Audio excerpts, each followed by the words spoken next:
শ্রীলঙ্কার সমুদ্র সৈকতে মুমতাহিনা টয়া, চোখে রোদ চশমা, মুখে প্রশান্তি হাসি। ইনস্টাগ্রামে পোস্ট করা ছবিগুলোই এক নতুন টয়াকে আবিষ্কার করছেন ভক্তরা। কমেন্টে ছড়িয়েছে ভালোবাসার বন্যা।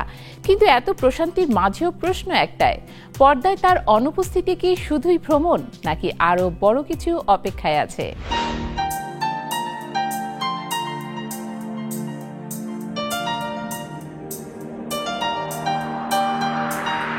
অভিনেত্রী মুমতাহিনা টয়া আবারও খবরের শিরোনামে। তবে এইবার কোনো নতুন নাটক বা সিনেমার কারণে নয়, বরং ছুটি কাটানোর এক ঝলমলে মুহূর্তের জন্য। সম্প্রতি শ্রীলঙ্কার আহানগামা সৈকতে বেড়ানোর কিছু ছবি শেয়ার করেছেন তিনি ইনস্টাগ্রামে, যা মুহূর্তেই মন কাড়ে তার হাজারো ভক্তের।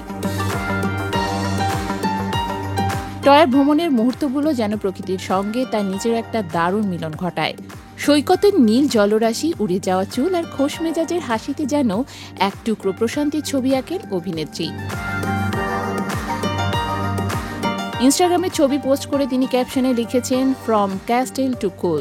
এক কথায় বুঝিয়ে দেন, রাজকীয় জীবন থেকে কিছুটা ছুটি নিয়ে প্রকৃতির কাছাকাছি আসার আনন্দই সবচেয়ে শান্তিময়। এর আগেও তিনি শ্রীলঙ্কার অন্য একটি সৈকত থেকে ছবি দিয়েছিলেন। তবে এবারের ছবিগুলো যেন একটু বেশি হৃদয় ছুঁয়ে গেছে সবার। এরই মধ্যে তার নতুন এই পোস্টের প্রতিক্রিয়া এসেছে ৫,০০০-এরও বেশি। এক ভক্ত লিখেছেন, ভালোবাসা অবিরাম। আরেকজন লিখেছেন, খুব সুন্দর লাগছে। এমন অসংখ্য মন্তব্যে ভরে উঠেছে কমেন্ট বক্স।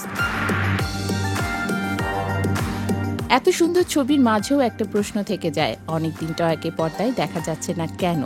জানা গেছে তিনি বেশ কিছু নতুন কাজ নিয়ে কথাবার্তা চালিয়ে যাচ্ছেন এবং খুব শীঘ্রই হয়তো পর্দায় ফিরবেন নতুন রূপে। দর্শকরাই অপেক্ষায় আছেন তার ফিরে আসার।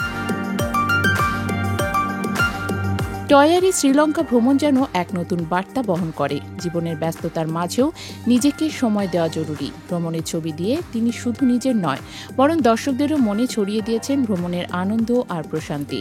সমুদ্রের ঢেউয়ের মতোই টয়ার হাসিও যেন ভাসিয়ে নেয় সমস্ত ক্লান্তি। এখন শুধু অপেক্ষা, কবে আবার তিনি ফিরবেন অভিনয়ে, নতুন কোনো চরিত্রে, নতুন গল্প নিয়ে। আর তার ভক্তরা ততদিন সেই হাসির ছবিতেই খুঁজে নেবেন অনুপ্রেরণা আর ভালোবাসা।